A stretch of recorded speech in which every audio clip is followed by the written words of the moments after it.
Senta que lá vem a história.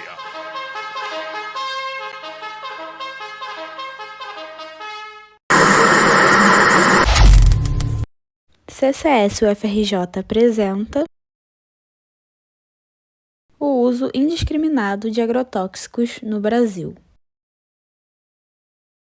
Na corrida pelo sucesso, o Brasil possui mais de 1 milhão de quilômetros quadrados de extensão de área de cultivo para monocultura. A partir dos anos 2000, o país passou aos Estados Unidos, que antes era o maior consumidor de agrotóxicos, e assumiu a posição de maior consumidor mundial dessa substância, com a marca de 5,2 kg de veneno por habitante. O setor agrícola no Brasil é bem forte e amplo e possui uma alta taxa de produtividade da monocultura, que corresponde a uma das maiores fontes econômicas do país. Entretanto, para que haja essa vasta produtividade na agricultura, são utilizados diversos produtos sintéticos como os defensivos agrícolas, são os chamados agrotóxicos. Mas você já parou para pensar o que são os agrotóxicos e como eles surgiram?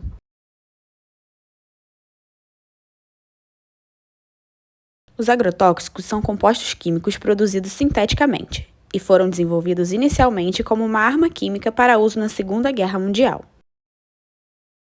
Com o advento da Revolução Verde em 1960, seu uso foi adaptado para a agricultura, com o objetivo de combater pragas no campo. Sendo assim, com o aumento populacional ao longo das décadas, o agrotóxico foi uma solução para o aumento da produtividade de alimentos ao redor do mundo.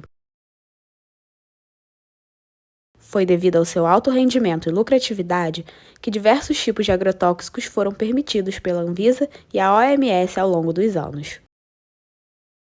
Mas apesar disso aparentemente ter sido bom, o Brasil não é o maior produtor de alimentos do mundo e tampouco zerou o quadro da fome no país, inclusive voltou para o mapa da fome recentemente.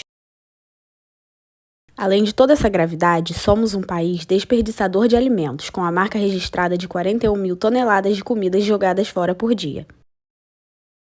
Convém ressaltar que o Brasil possui leis extremamente liberais na permissão do uso de agrotóxicos. A partir disso, percebemos uma forte influência política e financeira para a manutenção do agronegócio. É possível perceber também a concessão de impostos e privilégios de alguns setores da sociedade pelo uso excessivo de agrotóxicos no Brasil, como podemos ver nas manchetes. Governo federal libera mais 42 agrotóxicos no Brasil e amplia recorde desde a posse de Bolsonaro. Bancada ruralista comanda a votação de projetos pró-agrotóxicos. E por último, mesmo com a falta de verbas para combater o Covid-19, governos dão isenção de ICMS para a venda de insumos agrícolas, entre eles os agrotóxicos. Agronegócio é o setor menos impactado pela crise. A partir desses fatos, é preciso colocar em questão seu uso exagerado e suas consequências para o meio ambiente e a saúde da população brasileira. Mas antes de falar das consequências, quero que você entenda que na natureza as pragas aparecem pela falta de nutrientes ou também pelo excesso de alguns deles.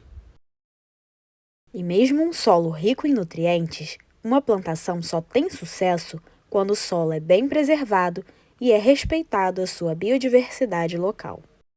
No entanto, a monocultura é uma das causas do desequilíbrio do solo, devido ao esgotamento e à redução da biodiversidade, o que torna o ambiente ainda mais propício para o surgimento de pragas.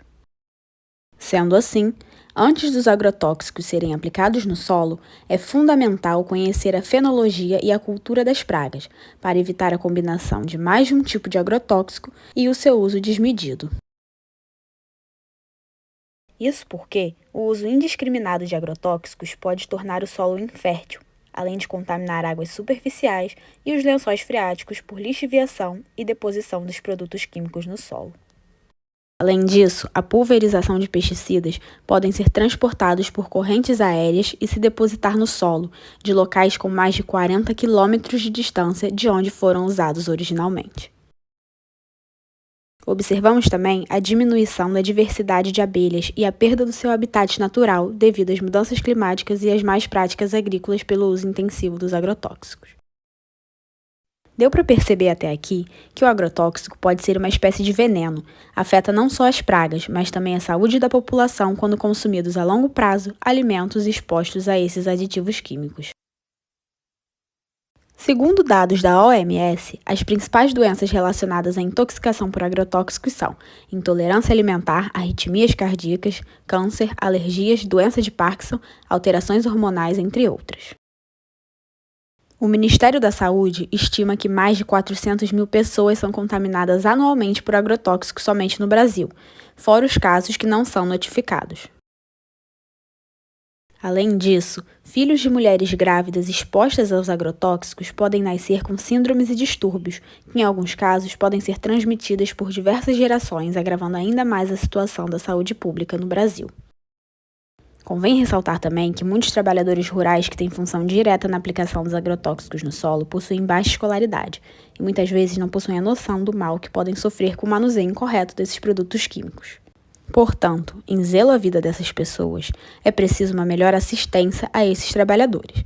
Os equipamentos de proteção de alta qualidade devem ser fornecidos pelas empresas periodicamente. Além disso, deve ser promovido um mini-curso educativo, com o intuito de orientar e resguardar a vida desses trabalhadores e de seus familiares. Mas se o agrotóxico pode ser prejudicial à saúde e ao meio ambiente, o que podemos fazer então? O caminho é longo e com espinhos. Precisamos colocar essa temática em pauta para que juntos possamos debater soluções para a segurança alimentar e a preservação do meio ambiente. Individualmente, podemos incentivar a biofertilização do solo, o uso da compostagem, a rotação de culturas, a agrofloresta, o consumo de alimentos da safra e a compra de pequenos agricultores. Além de adotarmos uma alimentação mais saudável e sustentável, estaremos cuidando de nós, da agricultura brasileira e do meio ambiente. Em conjunto a isso, as políticas públicas precisam ser mais eficientes e justas. Almejamos com isso um solo saudável e equilibrado, com menor risco de pragas e sem a necessidade da utilização exagerada de produtos químicos num futuro próximo.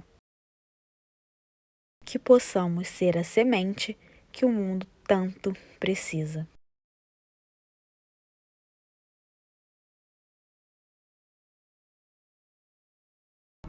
Eles eram produtor de tomate para sica de larga escala e os meus irmãos também tinham sofrido um problema desde lá na propriedade do pai, porque isso aí foi contaminante na região na época, né?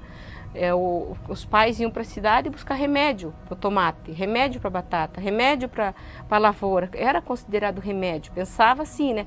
Trazia e dava para as crianças passar, crianças que eu digo 16, 17 anos, 12 anos, estavam lá com aqueles jatinhos pulverizando. Eu tive um problema com um dos meus irmãos, mais novo, e um mais velho, um abaixo de mim, são dois que deu problema.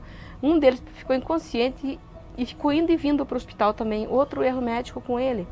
Deram remédio para coração, que acusou, deram remédio para sistema nervoso e o piá cada vez pior.